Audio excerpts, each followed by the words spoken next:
Hey, good morning, good people. Mark Holmes here, and as always, I want to say thank you all for watching, commenting, subscribing, and being part of the Joe Boo Sports Report. Without you guys, as well as you ladies, you know that this literally does not work. Hope everybody's having a great day.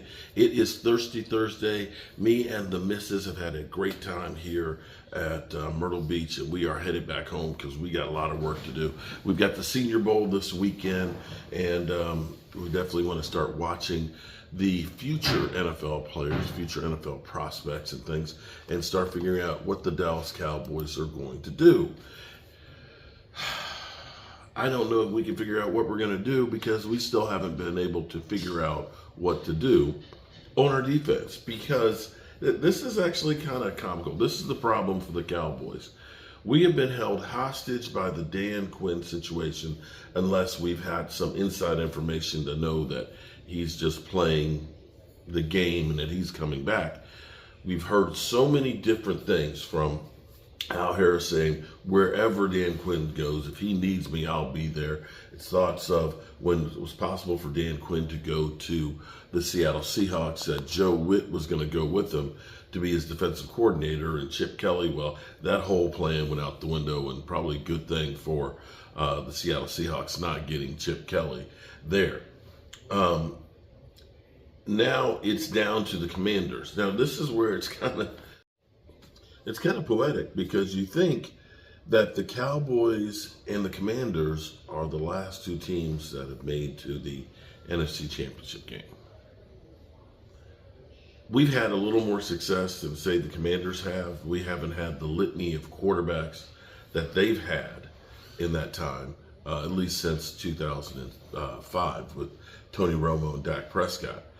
But you have to look at both franchises being dysfunctional, and it's no surprise that both of them are kind of the last two to figure out what they're going to do here, because we don't know what we're doing on our defense until we know what we're doing with Dan Quinn. Washington doesn't know which direction they're going at head coach. They thought that they had the Lions offensive coordinator. That seemed to be where they put all their eggs in the basket. And now that was kind of like, thanks, but no thanks. Now I'm hearing there's another dark horse candidate that may be Mike Vrabel now all of a sudden, who's gotten no love from anybody. It looks like they're scrambling literally to make a coaching hire. Some people believe that it's basically Dan Quinn's job and will be announced as their head coach. But do you really want to coach the team and be, we couldn't really get the guy that we want, love the one you're with, I guess, and that you're just kind of like, yeah, we'll take that guy. And that's not to say that it won't work out, but Washington is in a really bad place. Now, the Cowboys, we're kind of in a bad place too. And this has now become silly season for the Cowboys, of course, because now we're talking about, Dak Prescott. This is where ESPN and Mike Greenberg is going through and saying, Dak Prescott, he should demand a trade. He should go into the Cowboys and front office and demand a trade to go to Atlanta. Well, I can't say that I've seen a whole lot of winning going on in Atlanta. And say what you will about Dak Prescott being the quarterback of the Cowboys, he doesn't have to do anything, and he's getting $60 million. I mean,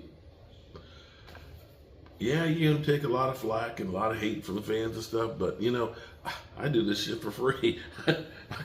I'm taking bullets for the Cowboys for free.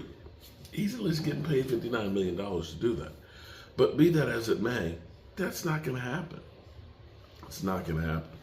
It's great to talk about. It's great for the talking heads to fantasize. In the same way, we're now hearing some new ones that the Cowboys should trade Micah Parsons so they can try and move up and get Clabb. Okay, so let me see if I got this right.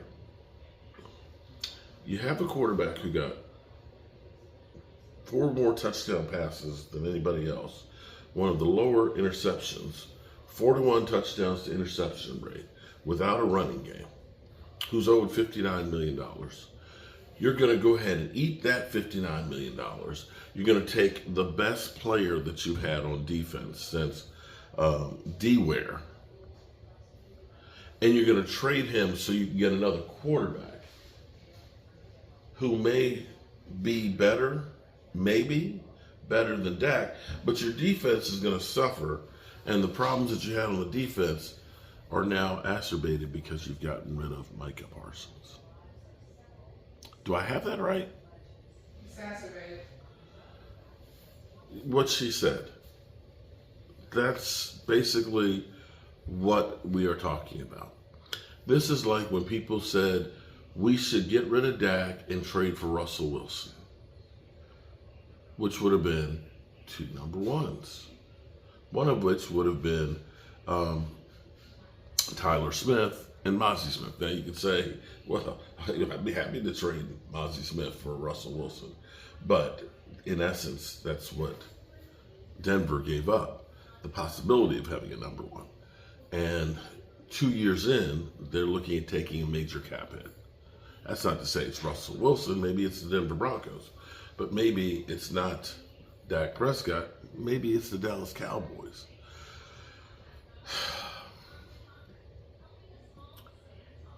Here's the deal.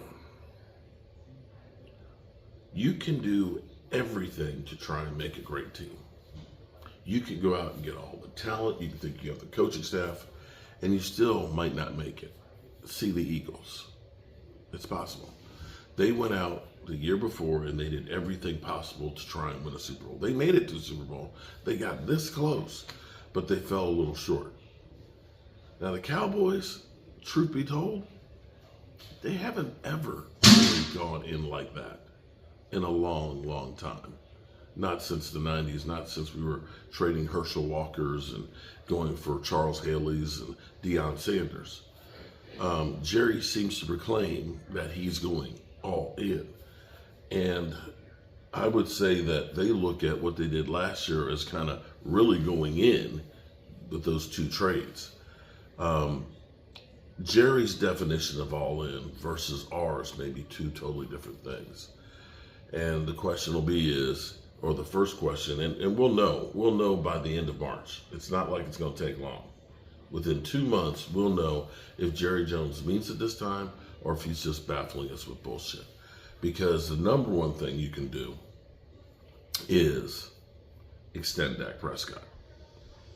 I know haters are going to say that's the root of all of our problems, but it's the root of fixing our problems because money is the key to end of your woes, your ups, your downs, your highs, and your lows.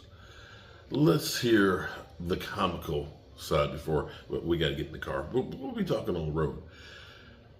Get up. What the Cowboys should do with Dak Prescott's contract. What do you do with the person that led the NFL in touchdown passes?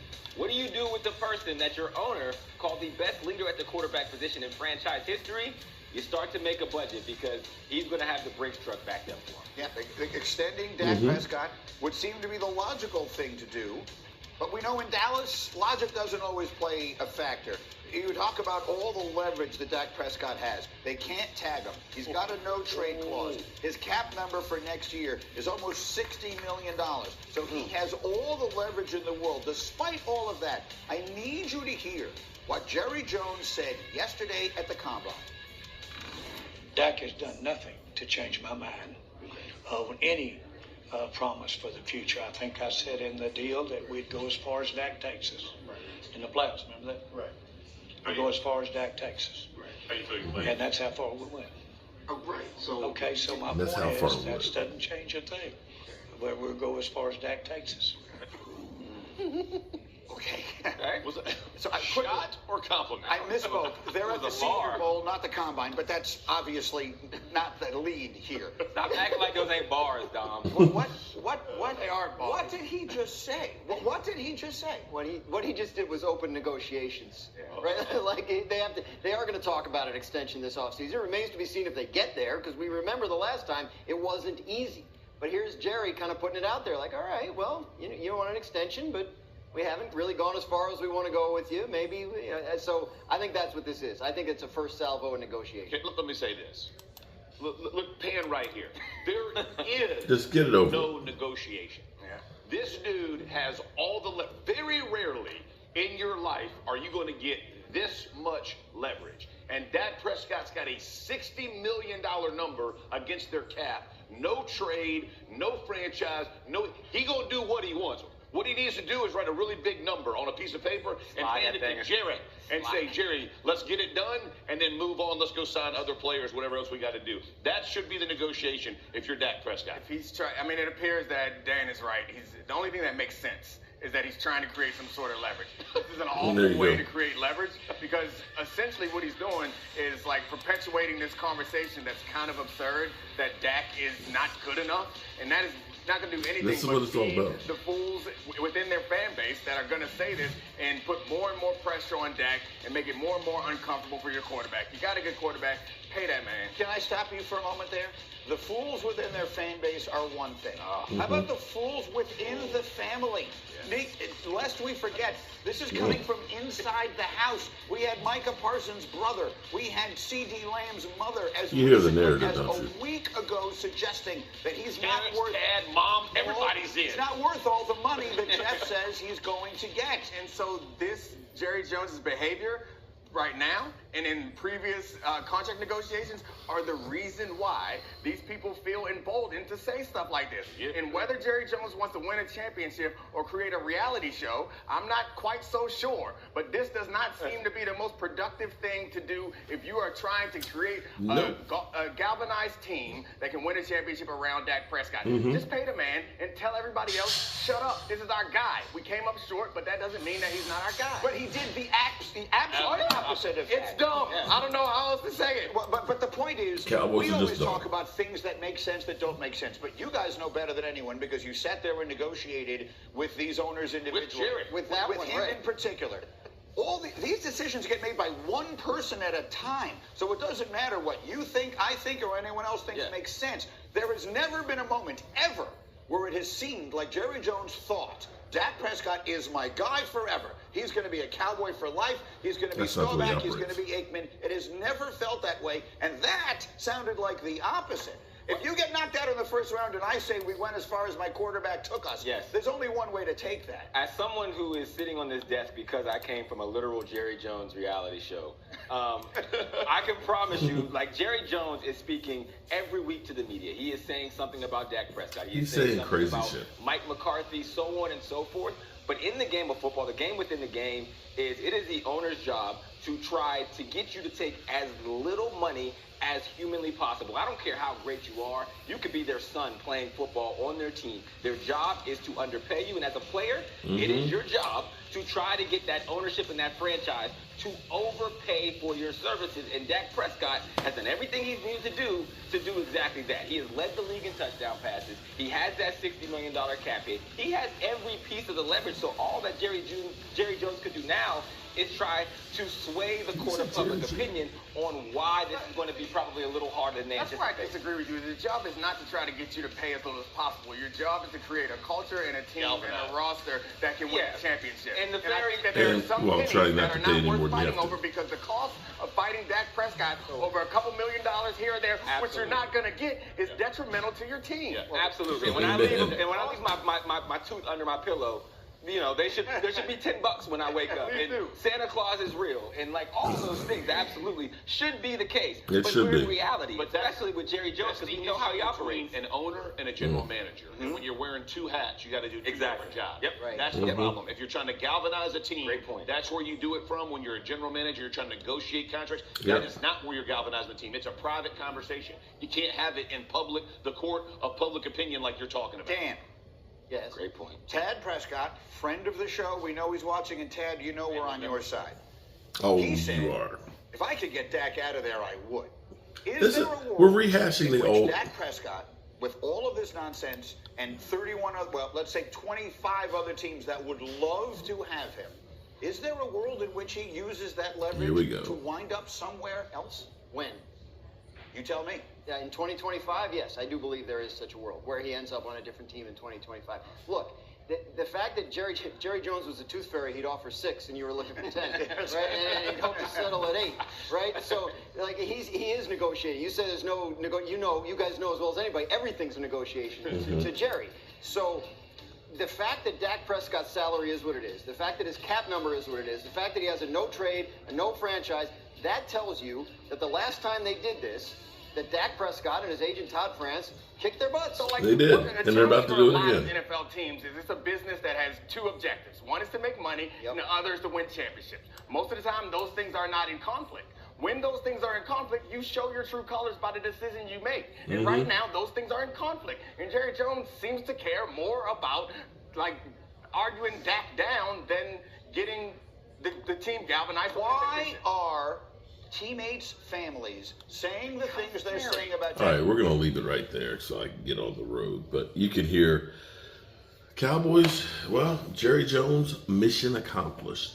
You got everybody talking about you and the dysfunction of your team. And I'm going to get the rest of my stuff together, get in the car, and get on the road. And I'll see you there. Peace.